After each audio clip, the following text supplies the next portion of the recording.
Identity. How we identify ourselves and how others identify us. Or at least how we imagine they do.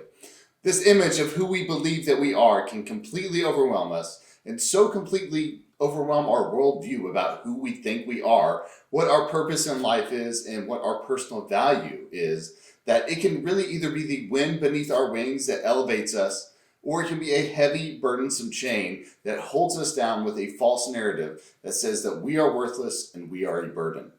Now, for sure, we all have our issues. And if you don't think that you have any issues, well, then that's your issue. But for some of us, our issues can feel like they are so overbearing in our lives that we can make them into our identity. And this is exactly what happened for the woman that is featured in the study that we're going to be doing today. Fortunately for this woman, though, Jesus gives her a new identity, which is the true identity that she actually had all along. And if you happen to feel the same way that she did and feel that any issue you might be currently struggling with has become your identity, whether that is anxiety, depression, cancer, addiction, you name it, then please watch this video to the end, because I know that God has a word in this message just for you. And even if you don't feel weighed down by an issue, in the broken world that we live in, you'd likely know someone who is. So I would highly encourage you to share this video with them so that it can bless them. And with that, let's jump right into this study.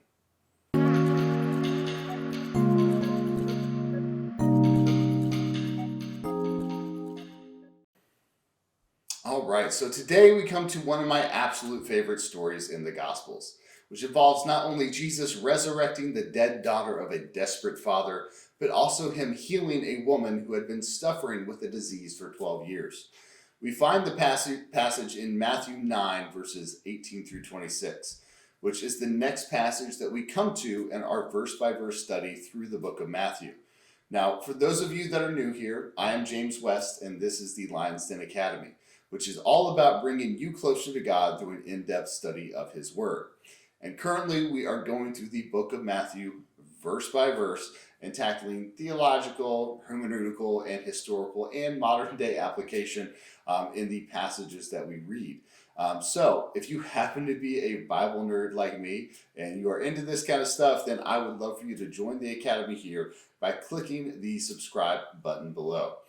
With that said, today's passage, we actually find way more detail in the parallel passages that we find in Mark and Luke. So we will be using verses from their Gospels to bring further light into this passage from Matthew.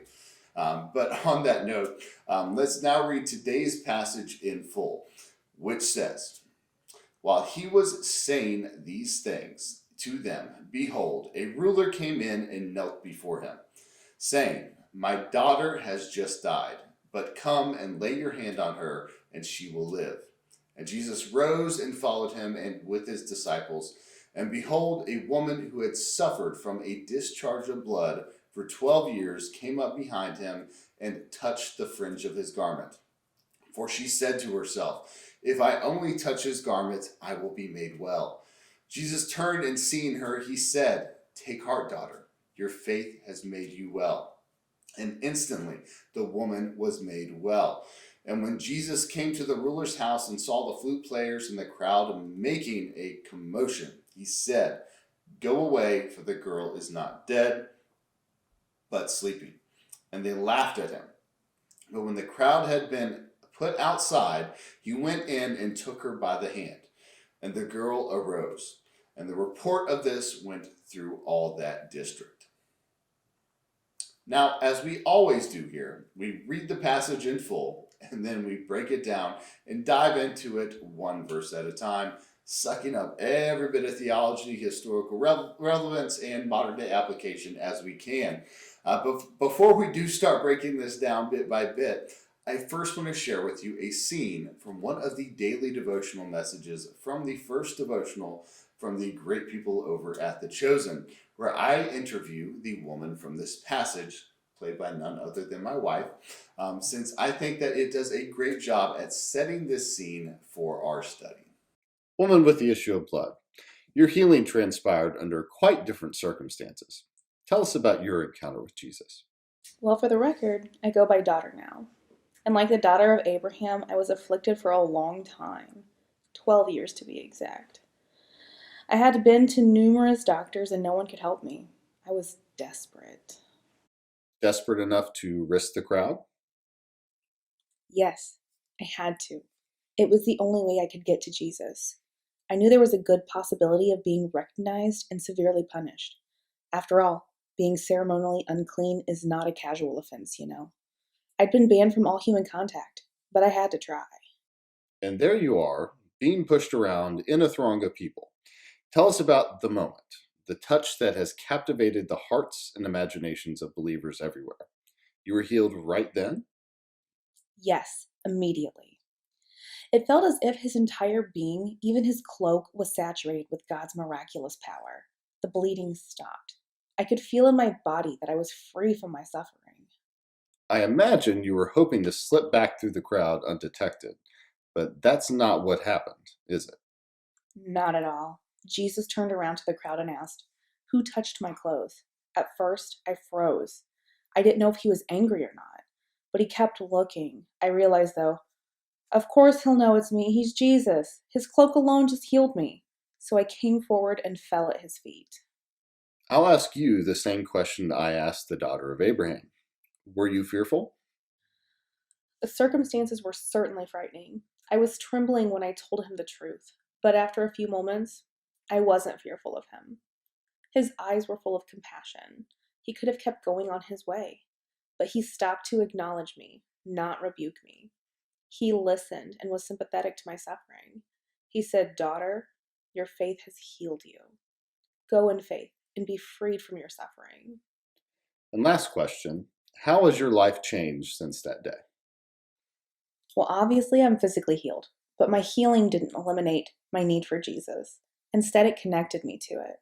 He set me free to pursue my life in Him. The very thing Satan tried to destroy me with, Jesus used to restore our relationship and make me whole in every way. I am chosen and set free. While that, of course, captures the essence of what this woman must have felt before and after being healed, if that is your first time seeing that, I do want to encourage you to check out the 40-day devotional series from The Chosen that will be linked as a playlist in this description below and at the end screen of this video. It is a fantastic way to get into a spiritual rhythm of a good 5 to 10 minute devotional and prayer each day for a total of 40 days. And I will be doing this exact same process here with the second devotional from The Chosen starting on January 1st here in 2023. So be on the lookout for that since that is just a few days away as well. But with that, let us now take a look at verse 18, starting from the beginning, which says, "While he was saying these things to them, behold, a ruler came in and knelt before him, saying, 'My daughter has just died, but come and lay your hand on her, and she will live.'" This verse starts out by saying, "While he was saying these things to them."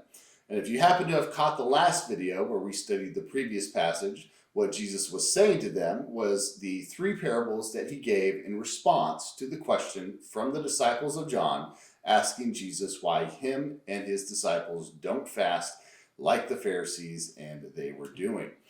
Now, upon wrapping up his elaborate answer to them, which, if you're new here and you haven't checked out the video that we did on that passage, I would highly encourage you to do so after finishing this one. But after Jesus' answer, Matthew then tells us that a ruler came and knelt before him and asked Jesus to resurrect his daughter who had just died. Now, we all know that Matthew was a very precise guy, so much so that Rome paid him extremely well to be the equivalent of a meticulous IRS auditor to his own people. Now, usually we can see this level of attention to detail bleed through in the Gospel of Matthew. And when it comes to the parallel passages of the stories that are found in the other Gospels, usually Matthew tends to share way more details than the others do, or at least more details than Mark does. And with Luke being the historian that he was, he tends to be fairly detail oriented as well, of course, but usually from a different focus that highlights some other details. In this passage, though, we find way more information in the Gospels of Mark and Luke. So much so that what Matthew covers in 9 verses to tell this story, Mark gives us a full 22 verses of detail on. So, in this study, we are going to be using a lot of those parallel passages to bring further life and immersion into this study, like I mentioned. But that said, let's take a look at Mark 5:22, which tells us a bit more about this ruler who approached Jesus regarding his daughter. And it says, then one of the synagogue leaders named Jairus came, and when he saw Jesus, he fell at his feet. So this ruler that Matthew tells us about, we find out from Mark, is named Jairus. And he wasn't just a ruler, he was a leader in the synagogue, which is certainly quite a position of power. After all, the synagogue itself was something that was built, instituted, and ran by the Pharisees, which means that Jairus was without a doubt a Pharisee himself, a position that held the highest authority in Israel, even in a small town like Galilee. Now, if you've been following this study through Matthew with me, or if you're familiar with the New Testament, the fact that a Pharisee is coming to Jesus for help and acknowledging him as God in the flesh, who has the power to miraculously heal his daughter, might be somewhat of a surprise. After all, I can't think of another Pharisee that humbled themselves and recognized the authority of Jesus as the Son of God other than Nicodemus. Although it's certainly possible that there might be some more, but to my recollection, these are the only two that I can think of that have done so. Now, we also don't know how long Jairus viewed Jesus in this regard either. It could have very well been that after receiving report after report about the miraculous signs and wonders that Jesus was performing, that he instantly believed that Jesus was indeed the Messiah. Or it's also quite possible that all of those reports fell on deaf ears and a hardened heart that rationalized away any truth to the stories, all until that moment when Jairus' daughter became gravely ill and there wasn't a thing that he or any local physician could do about it. Then, in that moment of stress, anxiety, and fear, he hears that this very renegade preacher, Jesus of Nazareth, is not only in town, but that he's also dining with tax collectors and sinners. And at that moment, he knows that he has to go and try. So, he seeks out Jesus. And when he finds him, as the rest of verse 18 tells us, he knelt before him, saying, my daughter has just died, but come and lay your hand on her, and she will live. So, here we see Jairus displaying two signs of recognition and submission to Jesus' authority. One, he kneels before him, which is an act that a Pharisee would almost certainly only do when praying to God. And two, he boldly declares in faith that if Jesus simply lays his hand upon his daughter, that she will be made well and live. Now, on that second point, we do see a bit of difference in Matthew and Mark here. Since Matthew records this as Jairus saying that his daughter had just died, whereas Mark records it as him saying that she is simply at the point of death. In either account, though, we do see that the result is the same, and that by the time Jesus arrives at Jairus' house, his daughter is in fact dead. Well, until Jesus arrives, of course. But in response to this man's faith and his moving request, we read Jesus' response in verse 19, which says, and Jesus rose and followed him with his disciples. And we find out from Mark that it wasn't just Jesus and his disciples following him, but also a great crowd who was thronging about in a manner that you could only imagine resembled a concert or Walmart on a Black Friday. And it is at this point that Jesus gets briefly interrupted with an encounter that radically changes a woman's life. Matthew 9:20-21 records this by saying, and behold, a woman who had suffered from a discharge of blood for 12 years came up behind him and touched the fringe of his garment, for she said to herself, if I only touch his garment, I will be made well. Now we get much more of a background on her in Mark 5:25-27, which says, and there was a woman who had a discharge of blood for 12 years, and who had suffered much under many physicians, and had spent all that she had, and was no better, but rather grew worse. She had heard about the reports of Jesus, and came up behind him in the crowd and touched his garment. I want you to marinate on that for a little bit, and I want you to really try to imagine what it must have been like to be this woman. 12 years. 12 years. Imagine dealing with not just any medical issue, but one where you were bleeding constantly, which also meant that you were considered ceremonially unclean and unable to worship or really be a part of society for 12 years.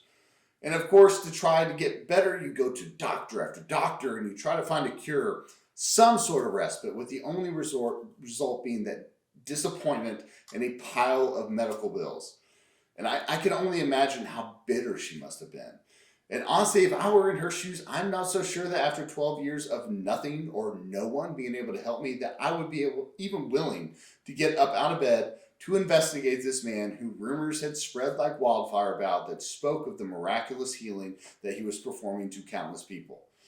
And it would be one thing to go and investigate him and watch him interact with others, but it would be another thing entirely to approach him with the faith that simply touching his cloak would heal me. I could just only imagine the hurt and the lack of hope that she must have had after being let down over and over and over and over again. As Proverbs 13:12 says, hope deferred makes the heart sick, but a desire fulfilled is a tree of life. And boy, oh boy, did she get her desire fulfilled. And in more than just one way, which we will get to in a second. But let's talk about the first healing that she received.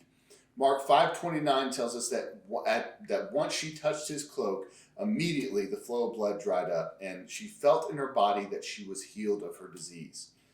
Immediately. She recognized immediately that she was healed. In the split second it took for her to touch that cloak of Jesus. I don't want us to skip past this because I really want you to try to picture what this woman had to have felt in this moment.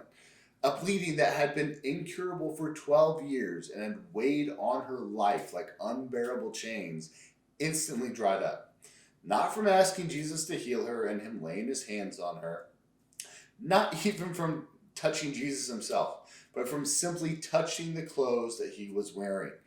That's the kind of awesome radiating power that Jesus has.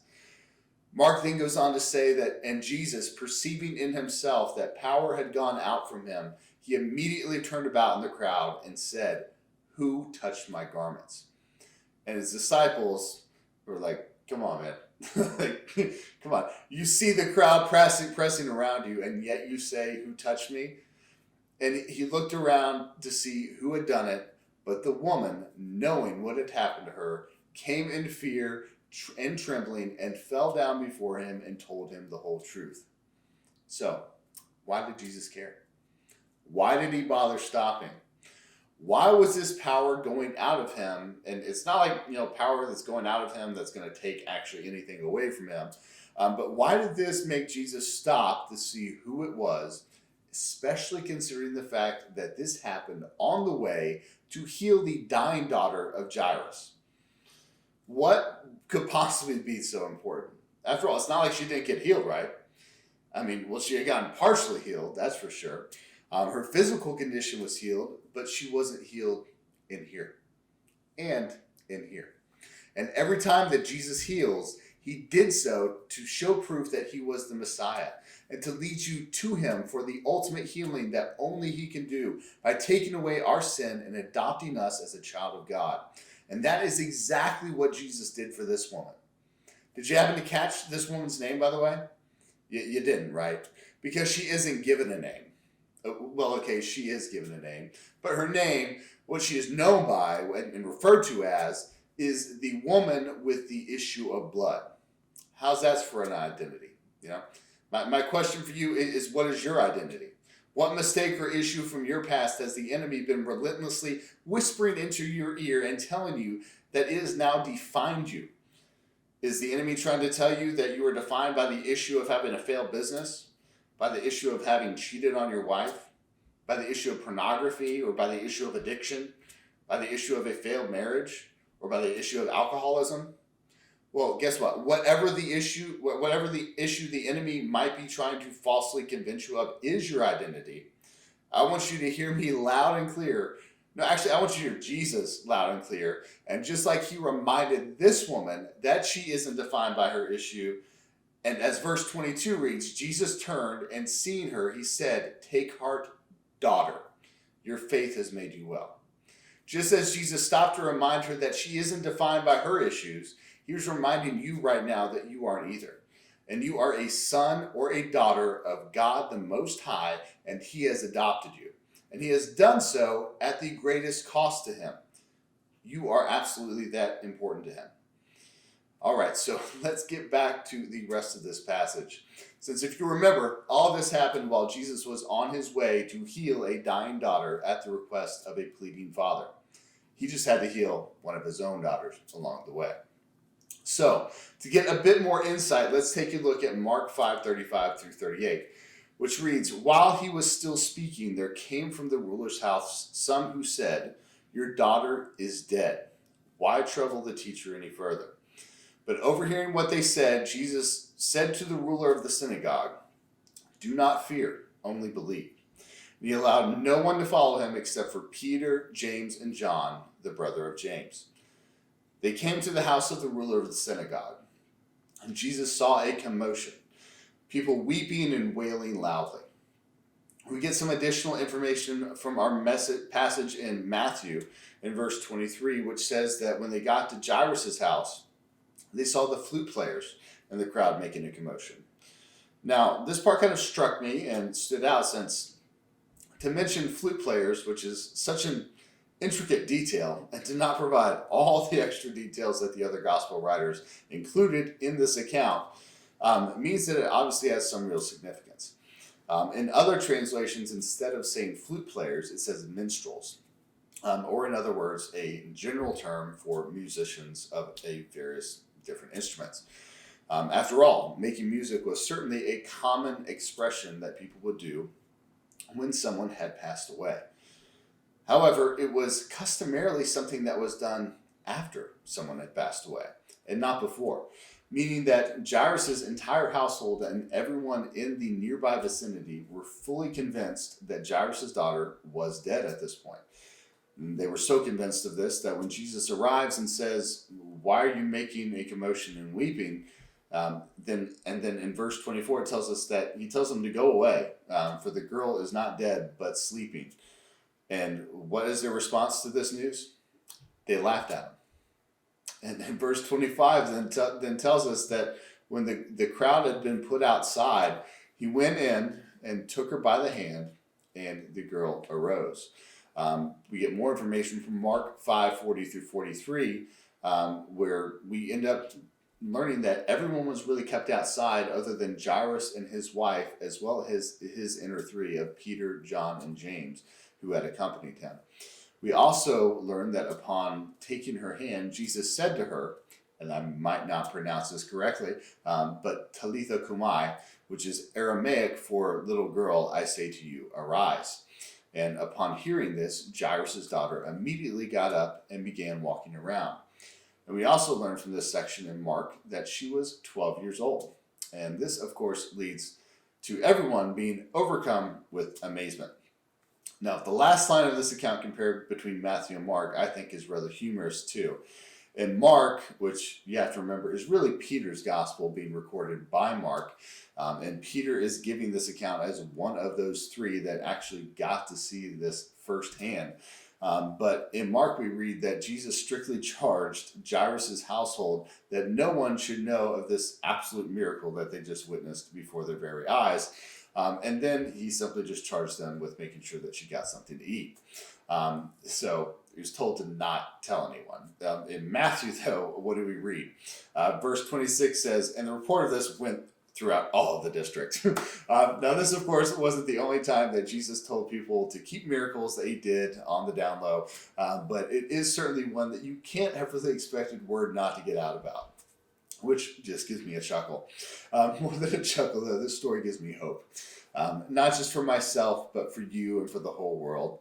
And that we serve a God who cared enough for us that he would humble himself into the form of a man that was going to be despised, rejected, beaten, and sacrificed, also that he could just resurrect you and me, just like he did Jairus' daughter, into everlasting life, into his presence. But with that, we will wrap up this study. If anything in this video stood out for you or brings up any questions, then please put that in the comments below, as I would absolutely love to hear from you. Also, if you did find this helpful in any way, then please click that like button below just to help YouTube push this to others that might find this helpful as well. And if you did make it all the way through the end here and you're not already a member of the Academy yet, then make sure you click that subscribe button below as well. And until then, until next time, God bless and keep you.